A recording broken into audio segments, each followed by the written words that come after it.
교회 못 나와서 여기는 그동안 텅 빈 허공에 대고 설교를 하고 예배를 드리는 그런 기분이었는데 오늘은 그래도 60명은 올 수 있어서 그나마 꽉 차 있는 모습이 정말로 감사합니다. 여러분 얼굴을 뵙는 것이 꼭 하나님의 얼굴을 보는 것 같아서 너무 기분도 좋고 감사합니다. 하나님을 기뻐하면 하나님께서 해결해 주실 줄로 믿습니다. 서로 힘을 좀 더 냅시다. 민주주의는 영웅을 필요로 하지 않는 그런 정치입니다. 그래서 현대의 모든 선진국에서는 영웅이라는 게 없습니다. 물론 우리나라 트로트 가수 중에 임영웅이라는 사람은 있습니다만 그 의미하고는 다르죠. 어쩌면 영웅이 존재하는 나라는 정치 후진국일 가능성이 매우 높습니다. 현대는 영웅이 필요한 시대가 아니고 지도자가 필요한 시대입니다. 국가의 앞날을 제시해주고 틀린 것을 바로 지적하고 잡아주어서 그 민족이 바로 나아갈 수 있게 하는 지도자가 필요합니다. 지도자는 시대를 막론하고 아주 중대한 역할을 하며 중요한 영향을 끼칩니다. 지도자를 잘못 만난 그런 민족은 얼마나 심한 고통을 당하는지 모릅니다. 자기의 욕망과 야망을 위해서 국가의 운명을 그릇되게 끌고 가는 지도자가 있는 그런 국가나 공동체는 치명적인 어려움을 당하게 되죠. 기껏 고생해서 이끌고 가서는 여기가 아닌가벼 하는 그런 지도자가 있는 공동체는 고난의 역사 그 자체입니다. 지도자가 만능꾼일 필요는 없습니다. 그러나 건전한 가치관, 올바른 역사관, 그리고 바른 안목을 갖고 있어야 되죠. 현실에 대한 바른 통찰력과 비전을 갖고 과감하게 나아가야 하죠. 요즘에 우리 사회에서는 내년 대선을 앞두고 수많은 지도자들이 지금 등장하고 있습니다. 다 나름대로 제각각 자기 이야기들을 멋지게 들어지게 하고 있는데 여러분, 국민들이 지혜로워야 합니다. 국민들이 깨어 있어야 합니다. 그 수많은 지도자들 중에서 정말 참된 지도자가 누구인지를 우리가 찾아야 합니다. 진정한 역사관과 바른 안목을 갖고 있고 건강한 도덕심을 갖고 있고 통찰력과 비전, 이 흐름을 읽을 수 있는 그런 지도자를 우리가 찾아야 합니다. 그런데 여기 한 가지 더 필요한 것이 있습니다. 오늘 성경 본문이 우리에게 그걸 가르쳐 줍니다. 이스라엘은 모세의 지도하에 출애굽하여서 광야로 들어가서 시내산에 이르게 됩니다. 시내산에서 하나님께서는 애굽에서 노예로 살던 사람들을 하나님의 거룩한 백성으로 만들기 위해서 지도자 모세를 산 위로 불러 올라가십니다. 하나님의 거룩한 백성이 되는 길, 그 저절로 되는 게 아니거든요. 어떻게 해서 하나님의 거룩한 백성이 될 건지 그 노하우를 가르쳐 주기 위해서, 그야말로 율법을 주기 위해서 모세를 산 위로 불러 올라가십니다. 그 산 위에서 하나님의 거룩한 백성이 되는 길, 율법을 모세에게 주시는데 40일이 걸렸습니다. 그런데 산 밑에 백성들은 40일 동안 소식이 없는 모세로 인해서 불안함이 급증하기 시작합니다.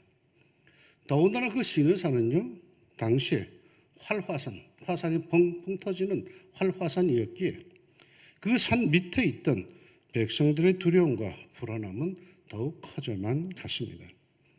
그러더니 급기야 자기들이 그 불안을 해소하겠다고 엉뚱한 짓을 벌입니다.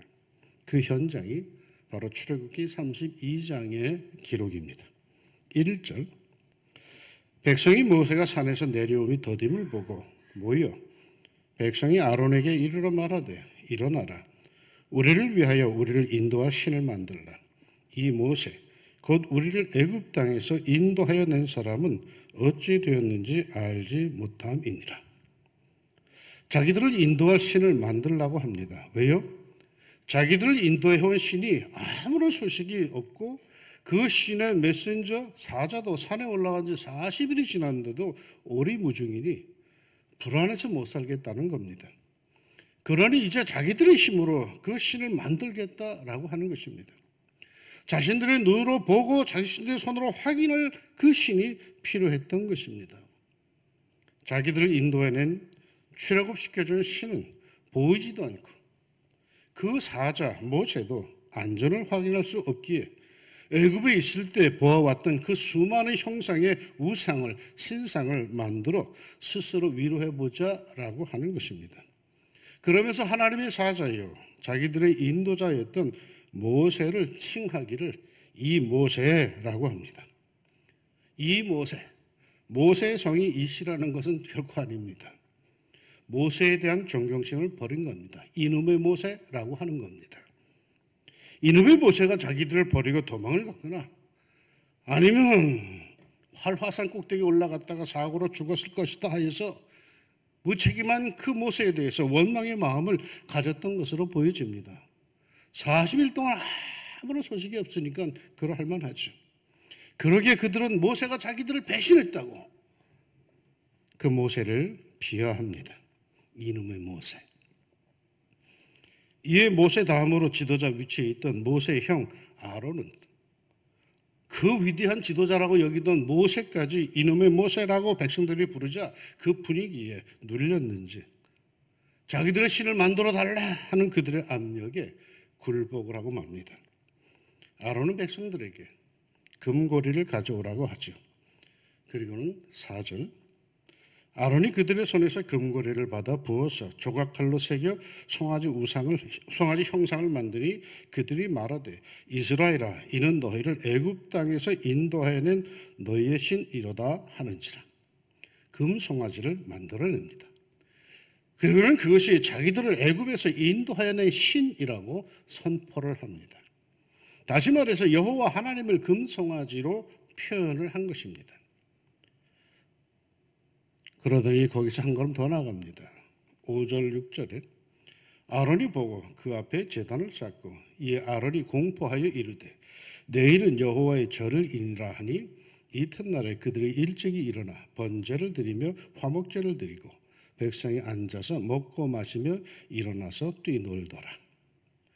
아론은 백성들의 요구에 금송아지를 만들었을 뿐만 아니라 그것에게 제사를 드린다고 제사일까지 선포를 하고 그 다음날 모든 백성은 금송아지에게 번제와 화목제를 드리고 그 앞에 앉아서 먹고 마시며 일어나서 뛰놀았다고 합니다. 앉아서 먹고 마시며라는 것은 이해가 되는데 일어나서 뛰놀더라 하는 것은 뭘까요? 구약학자들의 해석에 따르면 성적 난잡함이라고 합니다. 애굽에서 그들은 우상에게 제사를 지내고는 성적 난잡함 속에 빠져들곤 했는데 하나님의 은혜로 애굽에서 해방되어 나왔음에도 여전히 그 버릇은 버리지 못하고 있었던 것입니다. 거룩한 하나님의 백성을 만들려고 그 난잡함에서 끄집어내서 이 시대상까지 이끌고 왔는데 그들은 또다시 그 옛날의 난잡함으로 돌아가는 모습입니다. 그것을 바라보는 하나님의 마음 얼마나 아프셨겠습니까? 게다가 하나님을 더 분노케 한 것은 이들이 금송아지를 만든 겁니다. 금송아지 무슨 의미인 줄 아십니까?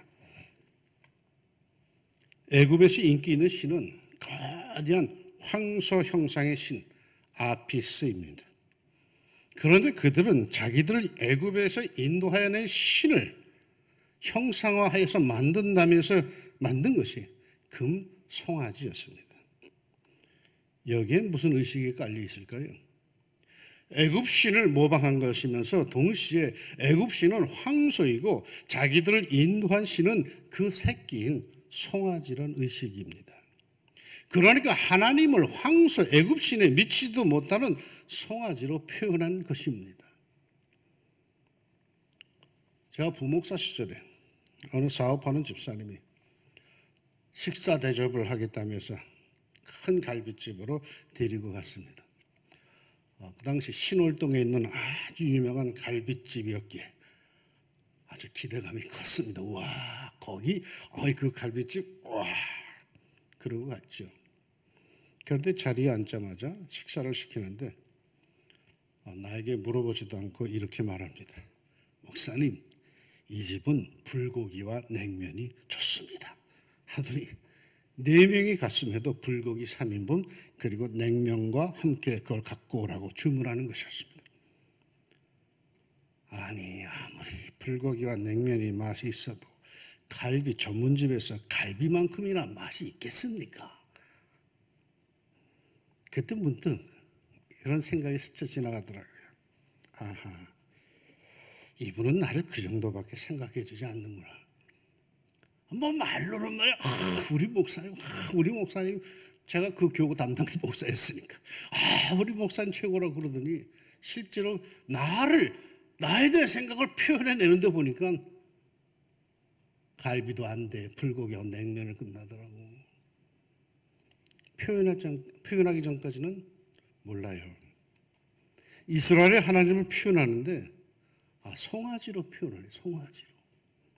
입으로는 말이요, 우주의 하나님, 만물의 하나님 어쩌고저쩌고 하면서 실제로 그 하나님을 표현하는데 황소도 아닌 송아지야, 송아지. 하나님을 표현해낸 것도 하나님께서 진노하실 일인데 기껏 했다는 것이 송아지예요. 여러분 하나님에 대해서 어떤 생각을 갖고 계십니까? 그런데 그 하나님을 향해서 여러분이 그것을 표현해낼 때 여러분은 황소입니까? 송아지입니까? 하나님께서 얼마나 마음이 실망스러우셨겠어요. 이에 대한 하나님의 분노는 가히 짐작할 만합니다. 우상을 만들었기 때문에 이들이 매도 맞지만 그러나 사실 따지고 보면은 지금 이 우상 만든 거는 10계명이 그들에게 주어지기 전의 일이기 때문에 그것은 문제가 되질 않아요. 만들 수도 있어요. 그런데 그것을 표출해낸 것이 기껏한 것이 자기들이 애굽에서 섬기던 그 황소신도 못한 새끼 금송아지 하나를 딸랑 만들어 놓고 그것이 하나님이라고 하는 것이 너무 기가 막히지 않느냐 말이죠. 하나님의 실망감이 분노로 바뀌죠. 마침내 하나님께서 진노하셔서 모세를 급히 산 밑으로 내려보내시면서 내가 모든 이스라엘 백성들, 저 밑에 있는 이스라엘 백성들을 한 번에 쓸어버리겠노라고, 그야말로 화산이 폭발해서 한 번에 다 진멸시키겠노라고 그렇게 화를 내십니다. 그러면서 내가 모세 너로부터 다시 시작할 것이다 라고 말씀하시고 내려가라고 내려보냅니다. 실로 이스라엘 민족에게 다가온 아주 심각한 위기가 아닐 수가 없습니다. 이러한 절체절명의 민족적 위기 상황에서 이스라엘을 그 지경까지 이끈 지도자 아론, 어떤 태도를 보일까요? 그는 이렇게 말합니다. 모세가 아론에게 이르되 이 백성이 당신에게 어떻게 하였기에 당신이 그들을 큰 죄에 빠지게 하였느냐? 아론이 이르되 내 주여 노하지 마소서. 이 백성의 악함을 당신이 아나이다. 그들이 내게 말하기를 우리를 위하여 우리를 인도할 신을 만들라. 이 모세 곧 우리를 애굽 땅에서 인도하여 낸 사람은 어찌 되었는지 알 수 없노라 하기에 내가 그들에게 이르기를 금이 있는 자는 빼내라 한즉 그들이 그것을 내게로 가져왔기로 내가 불에 던졌더니 이 송아지가 나왔나이다. 이걸 믿으라고 하는 대답입니까? 백성들이 우상을 만들어 달라고 요구를 했고 그래서 아론이 백성에게 금고리를 가져오라 했고 그리고 자신이 백성들이 가져온 금을 직접 세공하여서 금송아지를 만들었어요. 그러니까 금송아지를 만든 장본인은 지도자 아론인 셈이죠. 그럼에도 백성이 가져온 금을 불쌍에 던졌더니 저절로 그 속에서 금송아지가 걸어 나왔다라고 이렇게 대답을 합니다. 그런데 아론은 정말 금송아지가 하나님이라고 믿었을까요? 그렇게도 보이지 않습니다. 그 자신은 그것이 하나님이라고 믿지도 않았던 걸로 보여집니다. 그럼에도 왜 그걸 만들었을까요? 백성의 위협을 받았죠. 아니 모든 백성이 그랬던 것은 아닌 것 같습니다. 지지자들, 일부의 극성의 사람들, 우리식으로 말하면 극성의 패거리의 위협을 받았을 겁니다. 그래서 신변의 위협을 느껴서 억지로 그랬을 겁니다. 위대한 지도자라고 존경하던 모세를 향해서 이 모세, 이놈의 모세라고까지 비하하고 하대하는 분위기 속에서 지지자들이 몰려와서 자신에게 뭔가를 구체적인 요구를 할 때에 야 이거 안 들어주면 죽겠구나 하는 위기감 속에서 그랬을 겁니다. 그런데 사실은 꼭 그런 것만은 아닌 것 같아요. 그 뒤에 그의 모습을 보면은 이러한 면도 보입니다. 요즘 유행하는 대중 인기주의인 포퓰리즘 정치가의 모습이 보입니다. 그 정책의 위험성, 그것의 진정 민족 공동체에 미칠 악영향은 생각하지도 않고 그저 대중이 원하고 지지자들의 압력이 강하고 그걸 들어주어야 자기의 위치와 인기가 유지가 될 뿐만 아니라 앞으로도 대권을 잡을 수 있겠다 싶어서 너네들이 원한 거야? 나만 무관한 거야? 하는 무책임한 의식 속에 그랬던 것으로 보입니다. 그러기에 그는 나중에 책임지려는 자세를 보이지 않습니다. 책임 추국이 주어졌을 때 다 제 불찰입니다 라고 하는 것이 지도자의 마땅한 자세인데 그는 그런 자세를 보이지 않습니다. 책임을 지려 하지 않고 책임을 전가시키는 모습을 보입니다. 어느 정도까지 아론이 능청스럽게 책임을 회피하였는가 하면 책임을 묻는 모세에게 24절에서 이렇게 말을 합니다. 내가 그들에게 이르기를 금이 있는 자는 빼내라 한즉 그들이 그것을 내게로 가져왔기로 내가 불에 던졌더니 이 송아지가 나왔나이다.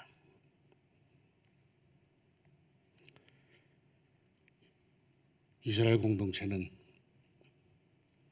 이런 무책임한 지도자 아론이 있었기에 매우 심각한 위기를 당하게 됩니다. 이제 모조리 진멸당할 절체절명의 위기를 당하게 됩니다. 그런데 이때 다른 지도자가 나타납니다. 모세. 그는 하나님께 나아가 무릎을 꿇습니다. 그는 하나님께 나아가 백성의 죄를 용서해달라고 간구합니다. 그것도 이렇게 기도합니다. 그러나 이제 그들의 죄를 사하시옵소서. 그렇지 아니하시오면 원하건대 주께서 기록하신 책에서 내 이름을 지워버려 주옵소서. 주께서 기록하신 책이란 신약성경에 생명책으로 나오는데 이는 구원받은 사람들의 이름이 기록된 책입니다. 그러니 여기서 지워버린다는 것은 곧 멸망에 빠진다는 것을 의미합니다. 백성이 용서받지 못하고 망하면 나도 함께 망해야지. 나 하나 구원받고 잘 살다는 것은 나에게 의미가 없습니다.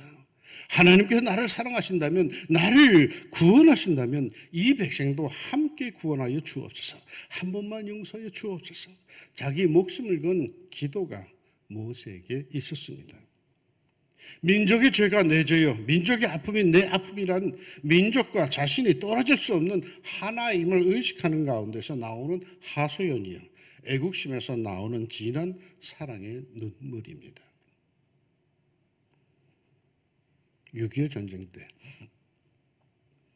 평양 수복구 평양 시민들이 모인 가운데 메가더 장군과 이승만 대통령이 연설을 합니다. 먼저 메가더 장군이 Ladies and Gentlemen 하면서 멋진 연설을 하였습니다. 그리고 그 뒤를 이어서 등단한 이승만 대통령은 평양 시민을 향하여 눈물을 글썽이며 이렇게 말을 시작했답니다. 방금 메가더는 여러분을 향해 Ladies and Gentlemen, 신사숙녀 여러분이라고 했지만 아닙니다. 여러분은 나에게 신사숙녀가 아니라 동포입니다. 나의 동포, 나의 형제 여러분. 백성과 자신을 하나로 일치시키는 그러한 지도자. 모세와 같은 지도자가 우리에게 있어야 합니다. 말 잘하는 사람보다, 제스처를 감동적으로 쓰는 사람보다, 이벤트 잘하는 사람보다 좀 더 정직하고 진실한 자기 말의 의미가 뭔지 그것을 목숨처럼 지켜나가는 그런 지도자가 우리에게 필요합니다. 그런 일을 우리는 찾아야 합니다. 백성을 깔보고 민족의 역사를 어둡게 보고 오늘날까지 잘 살아보세요, 잘 살아보세요 하며 주림배 움켜쥐고 악착같이 살던 이들의 과거나 뒤적이는 이들, 주머니 털어서 먼지 안 날 리가 없을 텐데 남의 약점을 찾아내서 적절할 때 슬그머니 풀어서 자기의 이익을 위해서 악용하는 그러한 사람들, 백성을 우습게 여기는 그런 사람들에게 우리는 더 이상 주목하지 맙시다. 우리는 좀 더 당당하게 삽시다. 우리나라가 일본의 압제에 있을 때 그 당시 우리 지도자들은 결코 우리의 역사를 우습게 보던 이들이 아니었습니다. 일본 앞에서 쩔쩔매는 현실이었음에도 실제로 일본인들에게 비하면 우리는 촌놈이었지만 결코 자기 백성을 깔보지 않았습니다. 위대한 민족이요, 동방의 하나님의 선민이라고 민족의 자존심과 신앙적 자부심을 당시 지도자들은 우리들에게 심어주었습니다. 이 역사에 의해서 우리는 하나님의 은혜로 마침내 해방된 것입니다. 자기는 잘나고 백성은 못났다는 지도자, 이 백성의 악함을 당신이 아나이다 하며 이 사태가 내 잘못이 아닙니다 하는 아론과 같은 지도자보다 백성과 자신을 동일시하는, 그래서 잘나도 내 동포 못나도 내 형제라는 의식 속에 책임감을 갖고 하나님 앞에서 무릎을 꿇는 모세 같은 지도자를 우리는 꼭 찾아야 합니다. 반드시 기독교인이어야 한다는 뜻은 아닙니다. 그 정도로 민족과 국민과 하나의 의식을 갖고 동고동락하는 지도자, 책임질 줄 아는 지도자를, 백성을 지켜내는 지도자를 우리는 세워야 합니다. 오늘은 광복절 76주년 기념일입니다. 사실 이 설교를 앞두고 제가 어제 밤새 고민을 참 많이 했습니다. 근데 준비한 설교들을 가만히 내가 보니까 좀 정치적인 설교야. 그래서 오늘 아침에 새벽에 나와서 부랴부랴 절반을 다 바꿔버렸습니다. 내가 이런 설교는 하면 안 돼. 정치적 설교는 하면 안 돼. 여러분, 우리 그리스도인은 좌우의 어느 쪽에 정치에 휩쓸리는 사람들이 아닙니다. 우리는 지도자를 정말 공정하게 이 나라와 이 백성을 위해서, 저 사람들이 정말 5만 가지 말들을 다 하고 있는데 거기에 현혹되지 말고 정말 이 나라를 책임질 수 있는 말이요, 잘못했으면 잘못했다 인정하고 해야 될 거는 백성들이 뭐라고 그래도 그래도 이건 해야 된다라고 하는 그런 지도자들을 우리들은 찾아야 합니다. 이 민족, 이 나라의 모든 문제가 내 책임입니다 하고 무릎을 꿇는 모세 같은 지도자, 이 사태가 내 책임이 아닙니다, 이 백성의 악한 문제를 이미 다 알고 계시지 않습니까? 라고 하는 아론 같은 지도자, 누구를 원하십니까? 기도하는 가운데 현혹되지 말고 하나님이 기뻐하시고 우리 나라의 민족 장래를 책임질 줄 아는 그런 지도자를 택할 수 있는 깨어있는 백성들이 되기를 소망합니다. 부디 우리나라가 애국가 가서대로 하느님이 보호하사 우리나라 만세가 되기를 진심으로 소망합니다. 기도합시다. 하나님 아버지, 오늘은 76주년 광복절 기념일입니다. 8월 15일이죠. 모처럼 한번 저희들이 그 출애굽의 기쁨을 해방을 가졌던 이스라엘 백성들을 생각하면서 그 당시 있었던 두 지도자 모세와 아론과 모세를 비교해 가면서 이제 앞으로 우리가 나가야 할 때 우리에게 필요한 지도자가 누구인지를 저희들이 한번 고민해 보고자 합니다. 하나님, 내년에 대통령 선거가 있는데 어떤 지도를 택게 될지 하나님 우리에게 지혜를 주옵소서. 듣기 좋은 말하는 사람보다도 정말 진실되게 오늘의 현실을 보고 세계를 바라보고 그리고 우리가 어떻게 해야 될지를 아는 그런 참된 지도자를 저희들이 택할 수 있도록 하나님 도와주시기를 원합니다. 그래서 이 나라의 백성들이 다시 한번 든든히 서나갈 수 있도록 도와주시고 우리의 자녀손에게 자랑스러운 대한민국을 물려줄 수 있는 그런 나라를 이룰 수 있는 지도자들을 하나님 저희들이 꼭 찾을 수 있도록 주님 도와주시옵소서.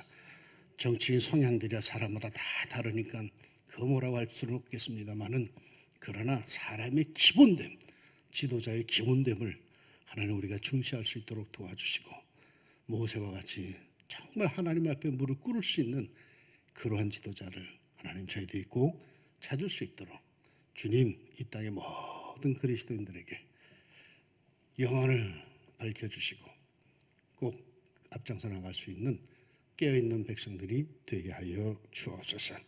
예수님의 이름으로 기도합니다.